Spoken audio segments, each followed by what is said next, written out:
Walter Salas, Darren Hedlund, Kirsten Dunst, and Kristen Stewart.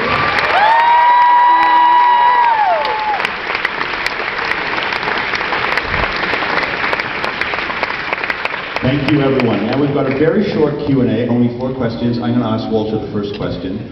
Walter, you read this book when you were 18 years old, and you were telling me some stories behind screen, how important it was. So maybe you can just set the context in terms of, the importance and why you wanted to make this film. Right, well, I read it when I was entering university in Brazil, in the mid-70s. It was a very specific time in my country. We were under the military regime, and as you can imagine, every kind of freedom that we were pursuing as a generation was denied to us. So you couldn't go from one place to the other because the roads were blocked. You couldn't read specific things or hear music because censorship existed. Censorship in culture, but the political censorship and the censorship of the mind. And what this book embodied in me was the possibility to reinvent a different kind of future where all forms of freedom were possible. And in this sense, it was very emblematic to my generation in Brazil, although it was not translated into Portuguese until the beginning of the redemocratization of the country in '83.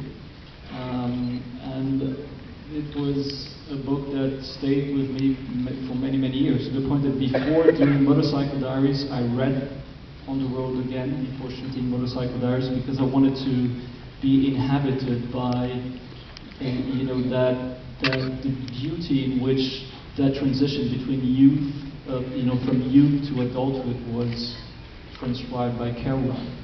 I was also very much in love with the rhythm and the prose, the idea that the typing machine would be an extension of the writer's body, as a jazz instrument would be, the extension of a musician. So it's an instrument. Yes.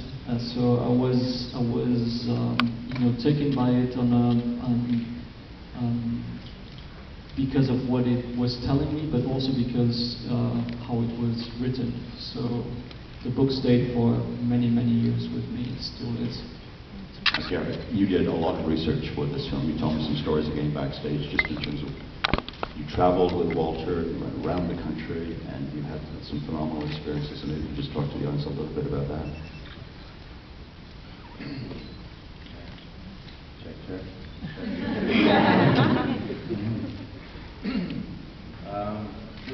This film for me has been a wonderful ride, journey, a life experience, to say the least.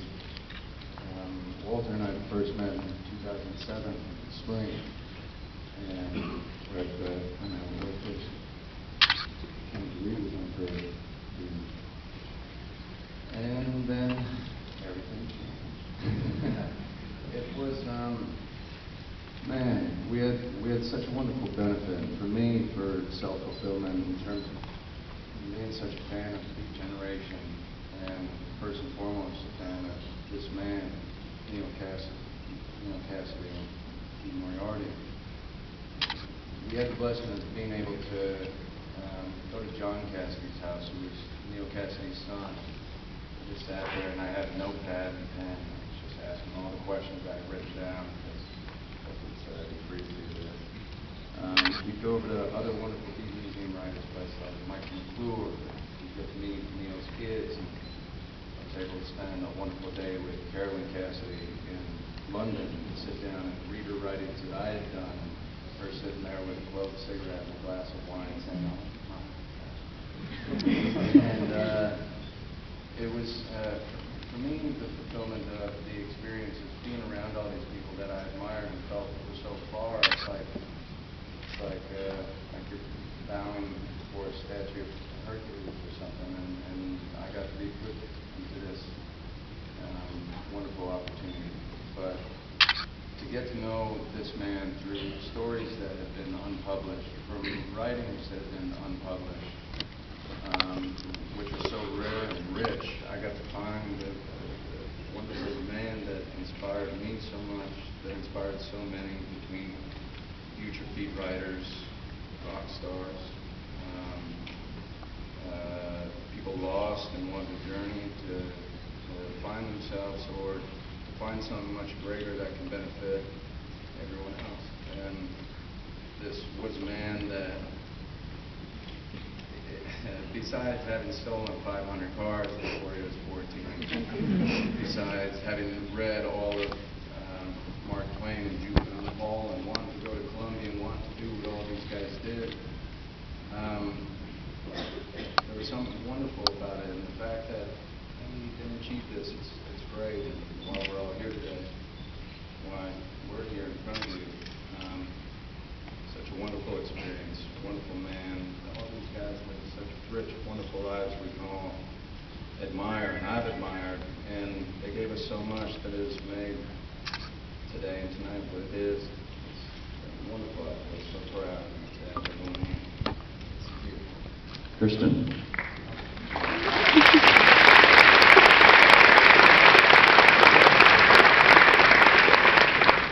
Kerouac really, it's a male world, isn't it? It's kind of guys on the road. How easy was it for you to penetrate, the two of you, work yourself as women into this guy's world? I thought you said Kristen. I was like, Oh, absolutely.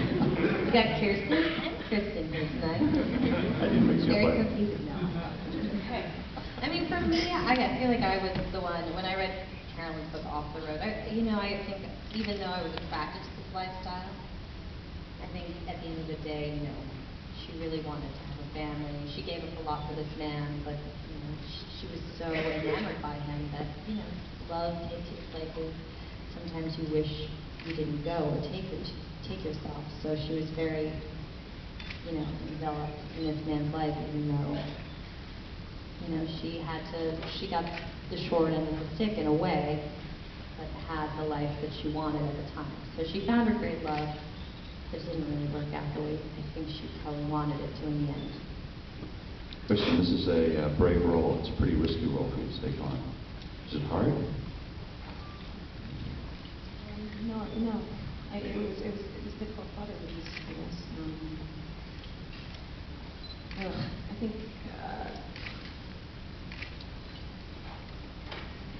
it's funny that the first thing that actors always say when they have taken their clothes off and a bunch of things that people might be taken aback by. It's like, oh my God, so sweet. I promise. It was like I was someone else. I wasn't someone else at all. It was like a huge. Truly, like such a departure for me. It was just so very much rooted in someone that I got to know.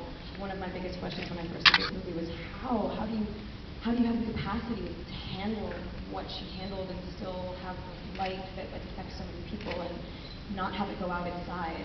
And bottomless pit, that's the answer. She was like, there's just nothing. She would have been really special now. I know that it's taken a long time to tell this story, and she was ahead of her time and everything. It's just that even now, she would have been a really incredible person.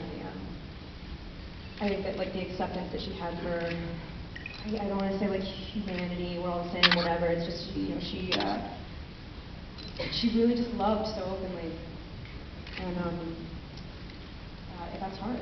And it's hard to take. It really, even because we were privy to so much information that no one ever would be allowed to be. I knew that she was okay, and it was easier for me to play that part, knowing that. You know what I mean? It was like she's more than okay. Maintained a relationship with him until the end of his life, and it's so important to her forever. Not something she ever sold, not something she ever capitalized on. It was always just her life and her first love. And I every single time I questioned myself, every single time there was ever a moment where you'd be nervous or something, or think maybe you won't do this justice. Not only did I just have to look here, or to Sam, or to him mostly, you look up. because she was so fucking there for me.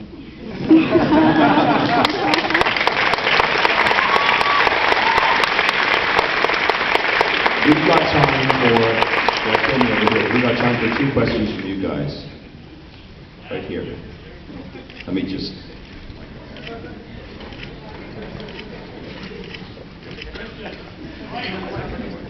Okay, first of all, I want to say, Kristen, I'm a huge fan and I love you very much.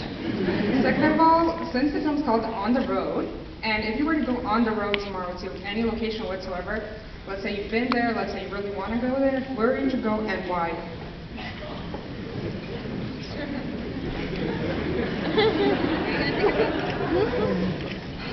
I really love being behind the wheel. It's, you don't need to, I don't know where I would wind up. That's like, I don't know, dude. Yeah, exactly. So in the spirit of On the Road, I gotta tell you, I just wouldn't know where I was going. seriously. I don't know, start in LA and wind up in New York. That seems like kind of, makes sense, right? I haven't done that yet either. I took one road trip before I did this. I went to Ohio, didn't make it all the way, didn't have time, had to turn back.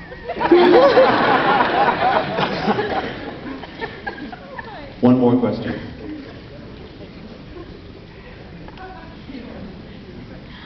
Over here. It's more of a comment. I just want to say congratulations. It was a wonderful film, and you all gave a spectacular performance across the board. So congratulations. It was really nice. So it's a general congratulations. One thing more before we end? Oh, I was just going to jump on the question that was asked to Kristen for 2 reasons. First, Ferlinghetti, who was the publisher of so many works of this generation, once told me, there's no more a way. We lost the sense of a way. We know every part of the world. And I think that, yes, he's right to say that, but I wonder if there are enough places that are still left to explore. And sometimes it's not in the geography, it's within ourselves. And I was remembering the story of John Borman, who went to Brazil to film the Amazon forest, and he went to the Amazon to try to find the locations for that. And he talked to a shaman of a tribe, and he said, I'm interested in filming here. And then the shaman asked, what do you do? And he said, well, I travel, with my camera, and I register places of the world, and basically I go to and I show worlds that are never seen before. And the shaman says, oh, I do that in my tent every single day.